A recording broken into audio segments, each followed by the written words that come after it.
Hello and welcome back to my main syllabus recording session. Today we will record Indian economy syllabus.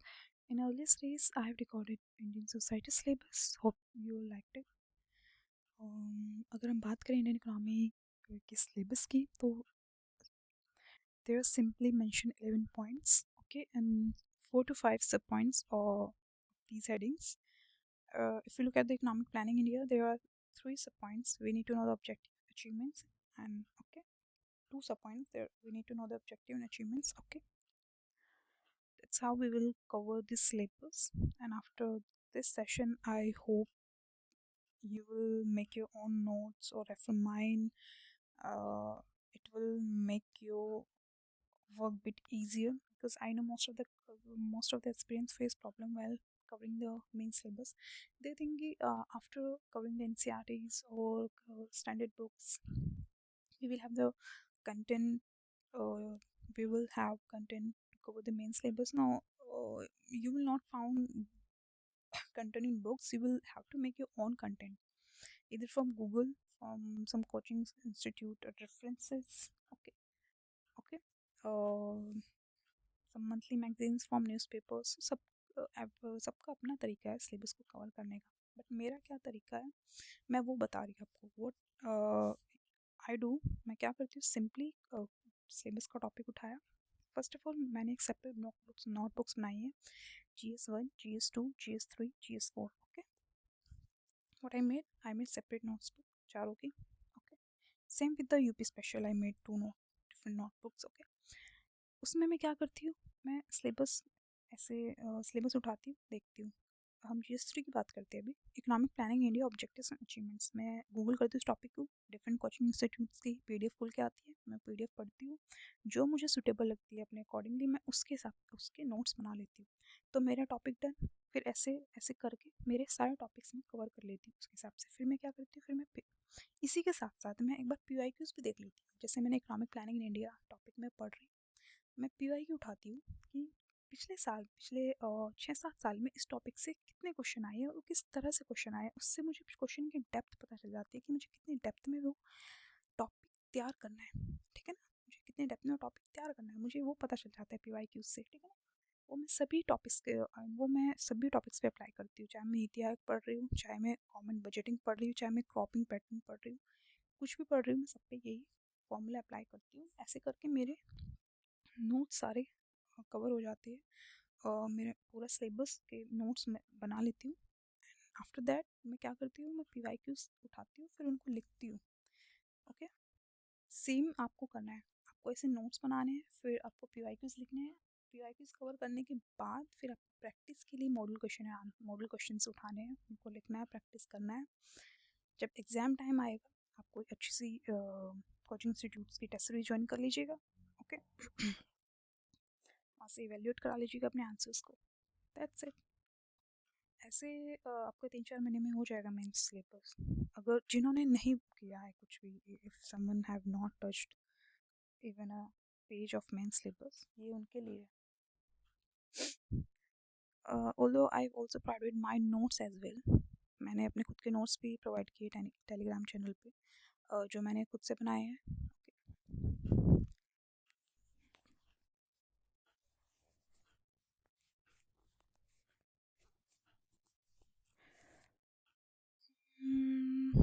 Okay, let's start with the economic planning in Indian objectives. So, what you need to know in this topic, you need to know the objectives.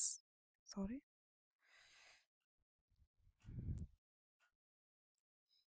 Conclusion and intro is common in all topics. मैं जो भी आपको topics पढ़ा रही हूँ, you would write conclusion and intro would be common in all topics. ठीक है ना, आपको सब में conclusion and intro लिखना है. Okay. If I'm talking about the economic planning, so you should assume that if I'm not telling you intro and conclusion, so you must write intro and conclusion. Okay. Economic planning in India, एक अच्छा सा intro तैयार कीजिए. ठीक है ना, 5 year plans को थोड़ा पढ़ लीजिए, कैसे 5 ईयर प्लान्स बने. ठीक है ना, ऑब्जेक्टिव्स पढ़ना इकोनॉमिक प्लानिंग इन इंडिया का. You should know the objectives, you should know the achievements, you should know the challenges. Economic planning क्यों बना, the why economic planning in India. Definite सी बात है, क्या ऑब्जेक्टिव्स हैं इनके, इकोनॉमिक ग्रोथ के लिए बने हैं, पॉवर्टी रिडक्शन के लिए बने हैं, सेल्फ सफिशिएंसी के लिए बने, रीजन डेवलपमेंट के लिए बने, एम्प्लॉयमेंट जनरेशन के लिए बने। ये सब ऑब्जेक्टिव है ना इकोनॉमिक प्लानिंग का इंडिया में। थोड़ा 5 ईयर प्लान पढ़ लीजिए, देखते हो 12 5 ईयर प्लान्स टिल 2017, क्या क्या ऑब्जेक्टिव्स रहे डिफरेंट 5 ईयर प्लान्स के। कुछ some plans focused on agriculture, some focused on industry, some focused on poverty alleviation. Okay, ऐसे फिर आपको याद करना है कि जो ऑब्जेक्टिव्स थे उनके अचीवमेंट्स क्या रहे, what achievements these economic plannings made in India, economic in terms of economic growth, okay, in terms of infrastructure, in terms of forex reserves, in terms of service sector, in terms of education। इन सभी indicators को mention करना है with recent facts, with recent data which is published। Okay, जैसे कि forex reserve की हम बात करें तो 1991 में इट वाज जस्ट 5.8 बिलियन था, but now it is 702.28 billion. Okay, this achievements made through economic planning in India. Service sector का ग्रुप यू कैन मेंशन, ठीक है ना। ऐसे चैलेंजेस भी कैन यू, ऐसे you then you will mention the challenges. Okay, still after this much achievements we had, still we face challenges like still poverty and unemployment persist in our society। Education, still we face quality education in India, still there persist gender disparity, still research and development is not globally competitive, still malnutrition persist। Okay, again role of NITI Aayog, definition prepare करनी है, उसके objectives, उसके conclusion, ठीक है ना। ऐसे SDG की definition अच्छी सी, you should know the 17 sustainable development goals, poverty reduction, health, hunger, ठीक है ना, infrastructure, climate change, decent standard of living, सबका पता होना चाहिए। जब आपको 17 एसडीजी याद है तो आप अच्छे से मेंशन कर पाओगे, ठीक है, गवर्नमेंट ने क्या इनिशिएटिव लिया होगा पॉवर्टी एलिवेशन में, रिलेटेड स्कीम्स गवर्नमेंट ने क्या लॉन्च किए, अनएम्प्लॉयमेंट के लिए क्या लॉन्च किए, क्लाइमेट रिलेटेड क्या लॉन्च किए। तो ऐसे ऐसे आप 7-8 स्कीम तैयार कर लीजिएगा, हो गया क्वेश्चन। ग्लोबल इश्यूज, ठीक है ना, कहीं ना कहीं we are compromising our climate in the name of development. ये सब ग्लोबल इश्यूज मेंशन कर दीजिएगा। अगेन नेक्स्ट टॉपिक देखे तो we done with this. Next topic हमारा issues of poverty and unemployment, inclusive growth. इसमें भी सभी टॉपिक 3 चीज़ों के अराउंड घूम रहे हैं। 4 चीज़ें मैं बोलूँगी, डेफिनेशन और कंक्लूजन तो कॉमन है, उसको तो छोड़िए, उसकी सिग्निफिकेंस, उसके चैलेंजेस, गवर्नमेंट के इनिशिएटिव्स, इन्हीं 3 टॉपिक्स के अराउंड ही सभी टॉपिक्स घूम रहे हैं, ठीक है ना। और इन्हीं के अराउंड ही क्वेश्चन पूछे जा रहे हैं, ठीक है ना। कुछ क्वेश्चन में आपसे चैलेंजेस पूछेंगे, कुछ क्वेश्चन में आपको सिग्निफिकेंस पूछेंगे उस क्वेश्चन की, कुछ क्वेश्चन में आपसे गवर्नमेंट के इनिशिएटिव्स पूछेंगे, what government have done to make India more inclusive, okay? To make Indian growth more inclusive, ठीक है ना। इस तरीके से क्वेश्चन पूछ लेंगे। इश्यूज ऑफ पोवर्टी, वही causes of poverty, you should know the causes of poverty, ठीक है ना, should know the causes of poverty. ठीक है, पॉपुलेशन ज़्यादा है, रिसोर्सेज कम है, पॉपुलेशन ज़्यादा है, रिसोर्सेज कम है, एग्रीकल्चर ग्रोथ, एग्रीकल्चर में जो इनकम है, ठीक है ना, offer less income, lack of quality education नहीं है, डिस्पैरिटी है इनकम डिस्ट्रीब्यूशन में, ये सब आप कॉजेज मेंशन कर देना, गवर्नमेंट इनिशिएटिव मेंशन कर देना टू टू एलिवेट और to remove the poverty issues in India. उसमें वही पीएम जनधन योजना, मनरेगा, स्टैपल स्कीम, पीएम कृषि सिंचाई योजना, नेशनल एग्रीकल्चर मार्केट, पीएम कौशल विकास योजना, नेशनल स्किल डेवलपमेंट मिशन, ठीक है ना, ये सब आप मेंशन कर देना।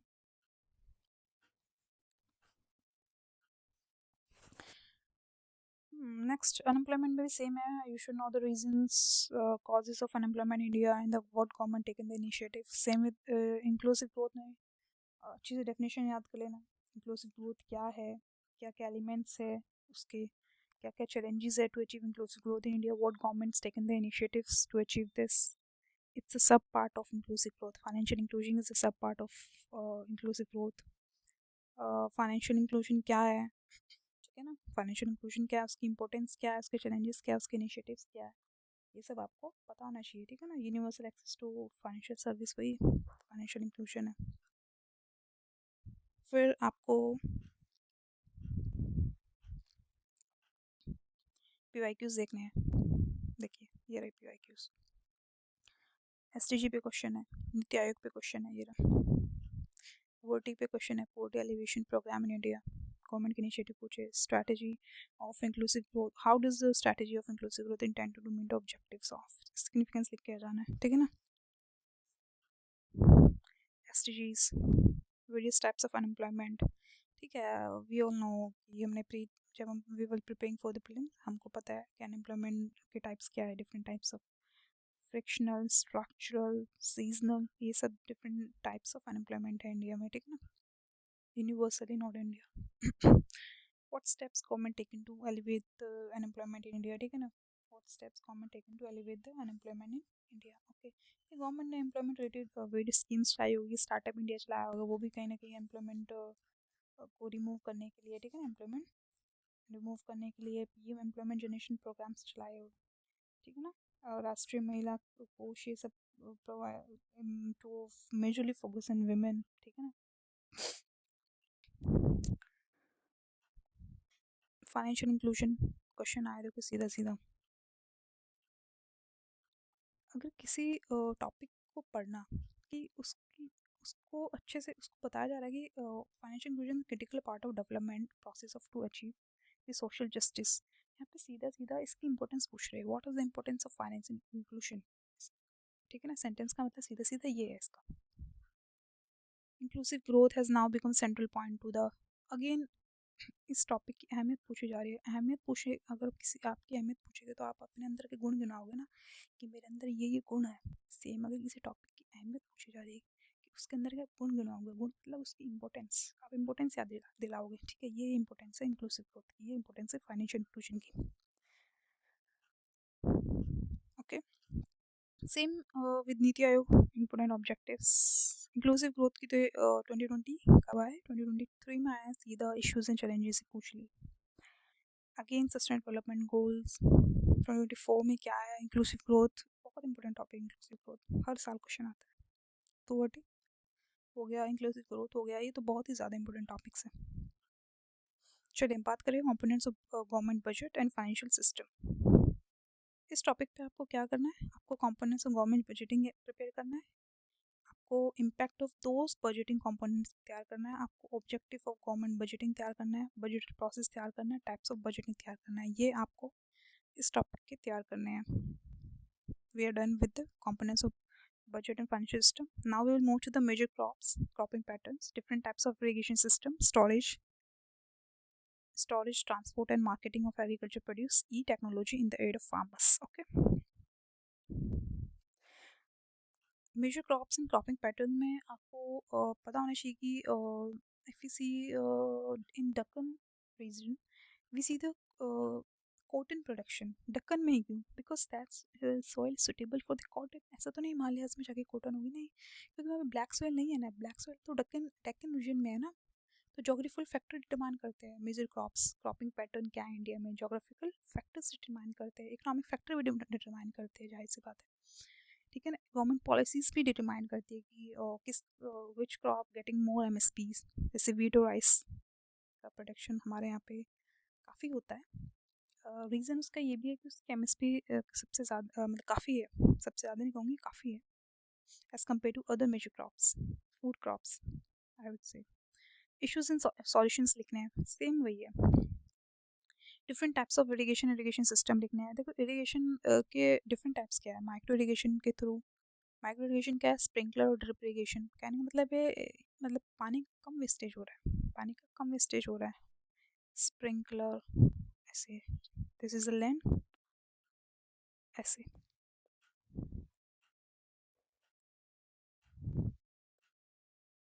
इससे वेस्टेज कम होता है, ठीक है ना। वेल एंड ट्यूबवेल इरिगेशन है, इन सभी टॉपिक के जैसे कि माइक्रो इरिगेशन है ना, इसकी आपको लिखनी है इसकी एडवांटेज क्या है और इसकी डिसएडवांटेज क्या है। ऐसे आपको well and tubewell irrigation method है, इसका आप सेम इसकी भी एडवांटेज और डिसएडवांटेज आपको लिखनी है। ऐसे कैनल इरिगेशन की भी आपको एडवांटेज एंड डिसएडवांटेज लिखनी है, टैंक इरिगेशन की भी आपको एडवांटेज एंड डिसएडवांटेज लिखनी है, ड्रिप इरिगेशन की आपको एडवांटेज एंड डिसएडवांटेज लिखनी है। Now we will move to the storage, transport and marketing of agriculture produce. Storage की बात करें तो अगर हम स्टोरेज कैपेसिटी की बात करें तो 40% जो हम फूड प्रोड्यूस हो रहा है ना वो वेस्ट हो रहा है। क्यों? क्योंकि स्टोरेज कैपेसिटी की कमी की वजह से। स्टोरेज कैपेसिटी अभी इतना नहीं है, कोल्ड स्टोरेज फैसिलिटी नहीं है हमारी कंट्री में जितनी होनी चाहिए अप टू द मार्क। तो उसकी सिग्निफिकेंस क्या है cold storage storage facility storage capacity की? ऐसी बात है, it will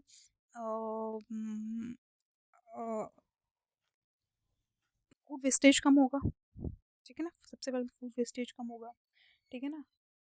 food security provide करेगा।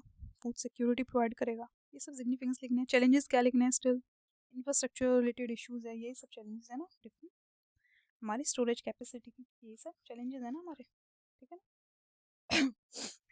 हमारे स्टोरेज कैपेसिटी की, ठीक है ना।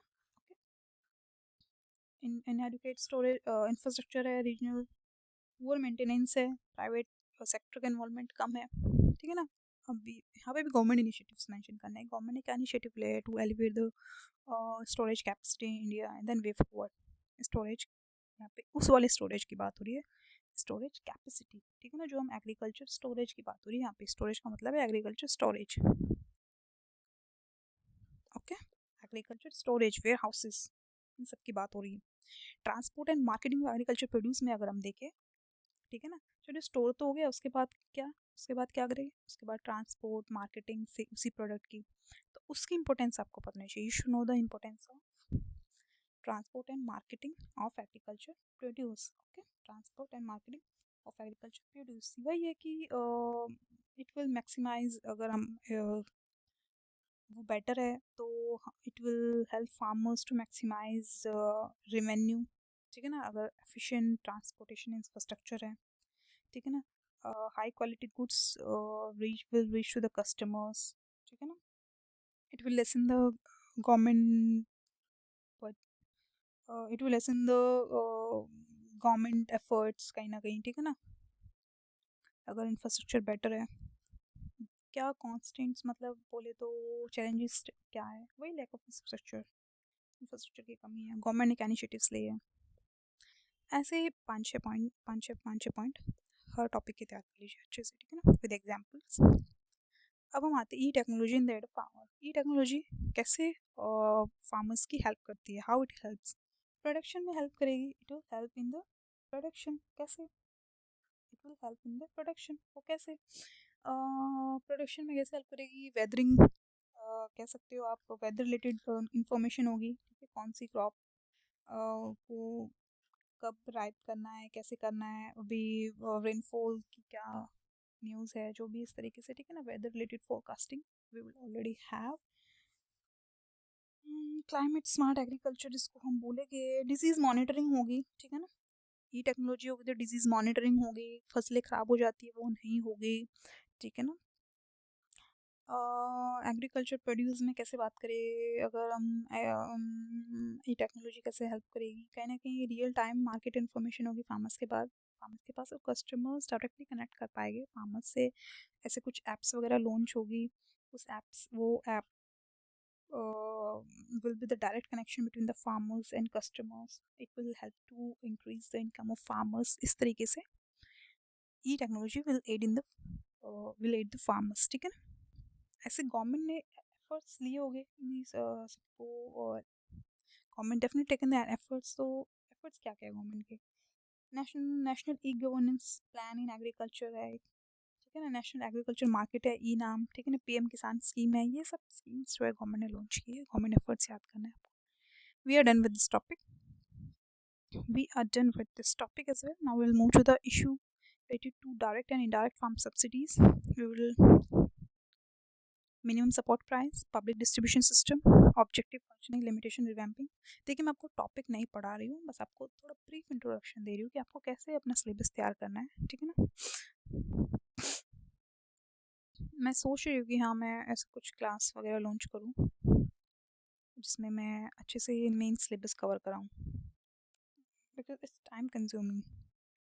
पीडीएस अगर मैं आपको पब्लिक डिस्ट्रीब्यूशन सिस्टम पढ़ाऊँगी, उसी की क्लास आधे घंटे की होगी, समझ रहे हो। और मैं यहाँ पे आधे घंटे में आपको पूरा सिलेबस डिकोड करा रही हूँ, तो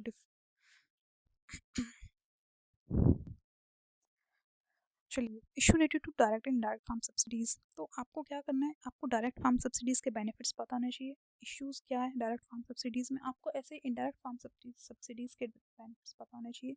क्या इश्यूज़ है इनडायरेक्ट फार्म सब्सिडीज़ के, ओवरऑल इन जनरल क्या इश्यूज़ है डायरेक्ट इनडायरेक्ट दोनों के, ठीक है ना। ओवरऑल इन जनरल क्या इश्यूज़ है, ठीक है ना। बेनिफिट्स तो पता हो डायरेक्ट फार्म सब्सिडीज़ के, ठीक है ना कहीं गवर्नमेंट फार्मर्स के directly receiving the money, this non intermediatory direct farm subsidies, ठीक है ना। इसकी इश्यूज क्या हो सकते हैं डायरेक्ट फार्म सब्सिडीज के, some farmers lack technology, they are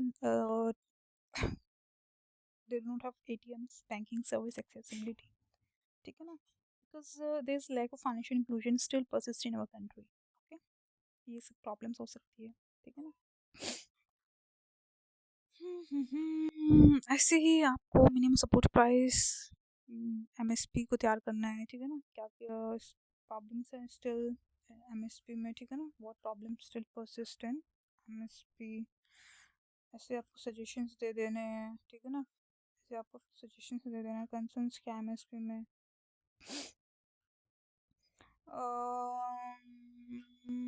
okay, same with PDA system में आपको ऑब्जेक्टिव्स बताने, सिग्निफिकेंस बताने, इश्यूज बताने, ठीक है ना। ये पब्लिशिंग सिस्टम्स की क्या क्या ऑब्जेक्टिव्स है, ठीक है ना। तो जाहिर सी बात है, पॉवर्टी रिडक्शन है, ठीक है ना, ये सब है, ठीक है। Mitigate the impact of inflation on vulnerable population, preventing hoarding and black marketing, ये सब है पब्लिक डिस्ट्रीब्यूशन के ऑब्जेक्टिव। सिग्निफिकेंस वही है, it's key tool to elevate poverty, ensure social welfare, ठीक है ना। सब इश्यूज भी है कहीं ना कहीं, some beneficiaries are not getting the facility and non-beneficiaries getting challenges है इस चीज़ में। तो challenges in identifying targeting beneficiaries lead to exclusion of beneficiaries, ठीक है ना। miserable section are not getting the facility, okay, जिनको ज़रूरत नहीं है ना वो भी पीडीएस सिस्टम ले रहे हैं हमारी कंट्री में, ठीक है ना। तो ये इशू है, और जिनको ज़रूरत है उनको नहीं मिल रहा है, अगर हम शुद्ध भाषा में बोले तो। वे फॉरवर्ड लिख देना, क्या what what could be done to alleviate the problem, I mean to remove, okay. ऐसे बफर स्टॉक में क्या ऑब्जेक्टिव है, ठीक है ना। बफर स्टॉक नेक्स्ट टॉपिक हमारा, issues in buffer stock in food security, okay.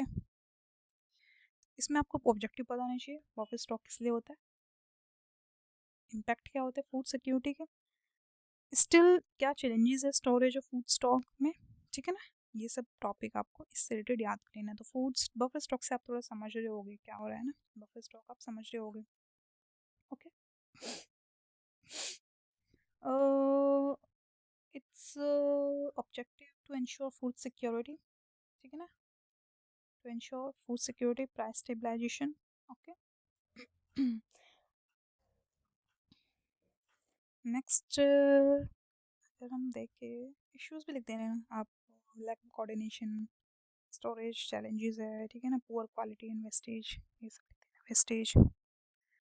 ऐसे ही आप टेक्नोलॉजी इन एग्रीकल्चर लिख देना, ठीक है ना, टेक्नोलॉजी मिशन इन एग्रीकल्चर, क्या क्या इनिशिएटिव्स गवर्नमेंट ने ली है, इनिशिएटिव्स अंदर टेक्नोलॉजी, ठीक है ना, उन टेक्नोलॉजी मिशंस का क्या क्या यूज़ हुआ है एग्रीकल्चर में, ठीक है ना, रीजंस क्या क्या, स्टिल व्हाट रीजन परसिस्ट, ठीक है ना। अगर हम टेक्नोलॉजी मिशन देखें एग्रीकल्चर में, भाई 1986 में ऑयल सीड्स पल्स मेज टेक्नोलॉजी मिशन लॉन्च किया था, ऑयल सीड पल्स मेज। फिर cotton technology mission of cotton launch किया था 2000 में। ऐसे over the years different different mission launch किए हैं, ठीक है ना, ओवर द ईयर्स। किस लिए यूज़ किए, किस लिए लॉन्च किए, व्हाट इज द यूजेस, वही है, to increase the productivity, making sustainability in farming, enhancing food security, promoting rural development, promote research and development, okay. इन्हीं सब को ध्यान में रखते हुए we have launched different technology missions in the field of agriculture, okay. Reasons for the limited success, you will mention Small and marginal farmers are financially constrained. As a result, they fail to fully take advantage of the benefits offered by these technology missions. So you will mention five, or you will prepare your five, six her topic के 5-6 limitations initiatives ये सब याद कर लीजिए. Okay, prepare कर लीजिए. Same with food processing industries, scope significance याद कर लेना है ये सब. Okay, upstream and downstream requirement, upstream और downstream requirement of the food processing industries, ये पूरा आपको याद कर लेना है. ओके, फूड प्रोसेसिंग अगर हम देखें तो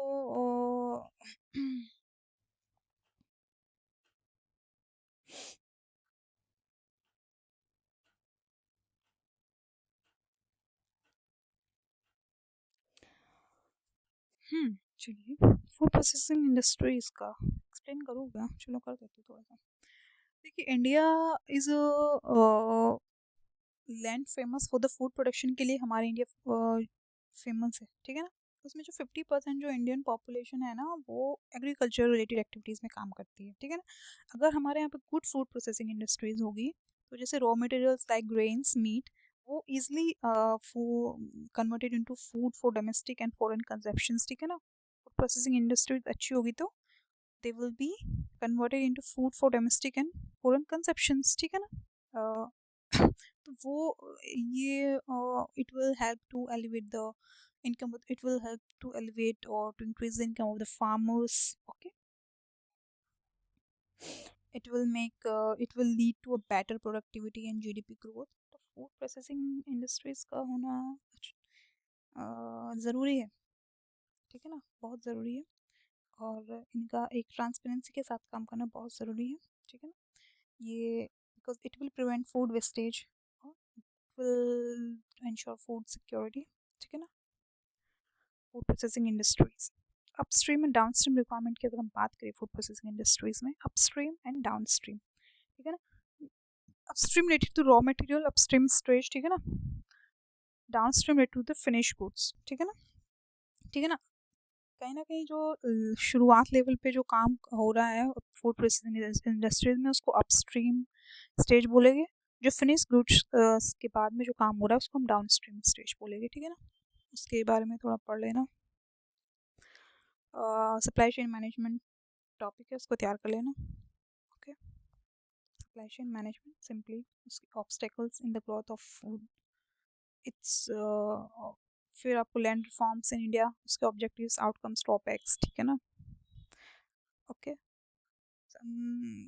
आउटकम्स वही, ऑब्जेक्टिव्स तो वही है, to distribute the land among the farmers who have those who have land surplus, so government taken land from them and distributed among the smaller marginal farmers. Okay, objectives, outcomes क्या रहे, उसके drawbacks क्या है. Still in India में 80-85% smaller marginal farmers है. ये सब drawbacks ऐसे mention कर दीजिए. अब हम बात करते हैं अपने, चलिए हमारा ये भी हो गया, ये भी हो गया. अब बात करते हैं अपने लिबरलाइजेशन ग्लोबलाइजेशन का क्या इफेक्ट रहा है इकोनॉमी में. जो इंडस्ट्रियल पॉलिसी जो चेंज हो रही है, एवोल्यूशन हो रहा है ओवर द ईयर, उसका क्या इफेक्ट रहा है इंडस्ट्रियल ग्रोथ पे, उसकी बात करेंगे. ठीक है ना. चलिए, आपको क्या करना है, लिबरलाइजेशन और ग्लोबलाइजेशन. आपको लिबरलाइजेशन और ग्लोबलाइजेशन को ओवरऑल मतलब दोनों के ऑब्जेक्टिव्स ऑलमोस्ट सेम ही थे. दोनों के ऑब्जेक्टिव ऑलमोस्ट सेम ही थे कि to promote the involvement of private Indian businesses and multinational corporations in India, to enable Indian economies internationalized. Okay, to boost foreign direct investment, to increase private sector's involvement. तो objectives almost same ही है liberalization globalization के. Okay, objectives लिखने हैं. अब ये जो liberation globalisation हुआ उसका पॉजिटिव इम्पैक्ट क्या हुआ इकोनॉमी में, और उसका नेगेटिव इम्पैक्ट क्या है इकोनॉमी में, आपको ये पता होना चाहिए. पॉजिटिव इम्पैक्ट क्या है, नेगेटिव इम्पैक्ट क्या है. Okay, positive impact definitely new jobs creation हुए, लोकल कंपनीज आई, ग्लोबल कॉम्पिटिटिव कहते हैं कि इंडिया में कॉम्पिटिटिवनेस बढ़ी अमंग कंपनीज, इनोवेशंस, टेक्नोलॉजीज आए, पॉजिटिव इम्पैक्ट है. नेगेटिव इम्पैक्ट ट्रेड डेफिसिट्स, मतलब इंपोर्ट ज़्यादा हो रहा है, एक्सपोर्ट कम हो रहा है, ये सब लिख दीजिए. ठीक है ना. Outsourcing of jobs from developed countries to developing, ये सब. Okay, agriculture sector has not improved as much the service sector improve. So आप नेगेटिव पॉइंट्स मेंशन कर दीजिएगा दोनों के ही. ऑलमोस्ट सेम ही हो गए। अब हम बात करते हैं next topic, changes in industrial policy and their effect on industrial growth. क्या क्या जो हमारी जिस इंडस्ट्रियल पॉलिसीज़ का गोल्स क्या रहे हैं, what are the goals being industrial policies. Goals industrial policy के ये रहेगी, गवर्नमेंट क्या चाहती थी, government want to transform India into a player in global arena, ठीक है ना। वांटेड टू एनहेंस, कह सकते हो, to enhance gainful employment,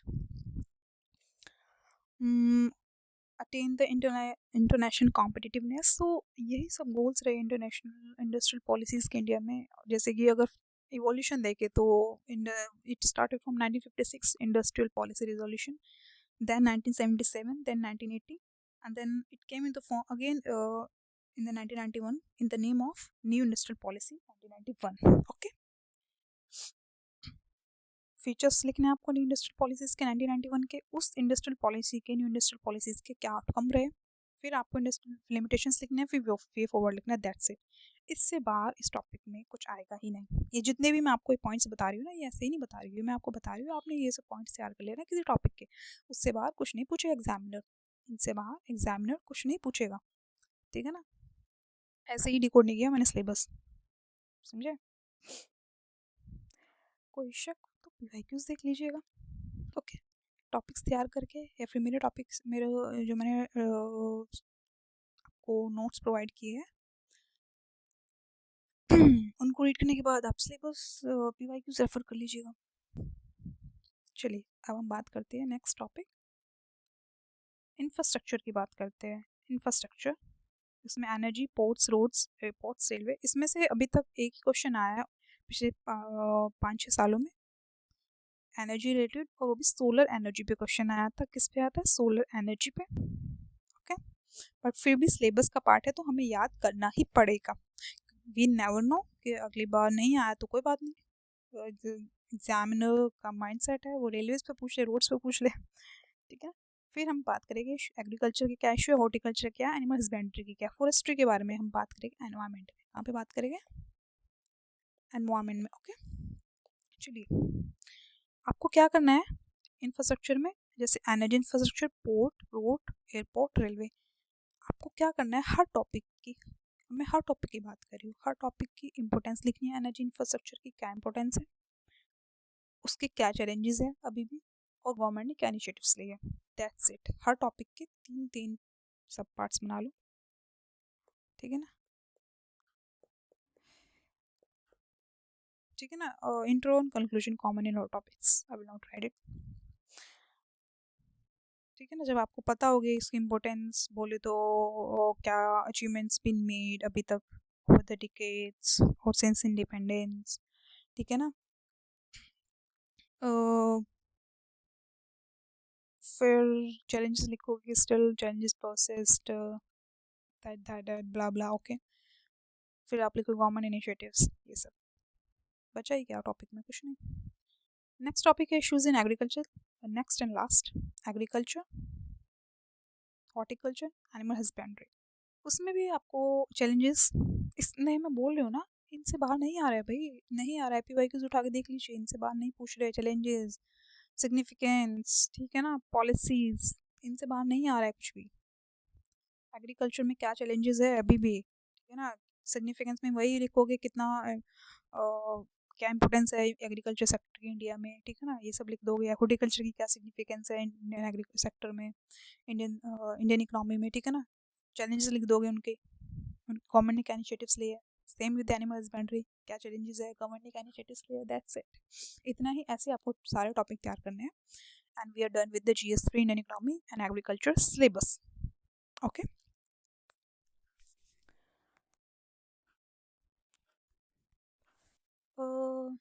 Please do like, share and subscribe, and share videos with your friends, family.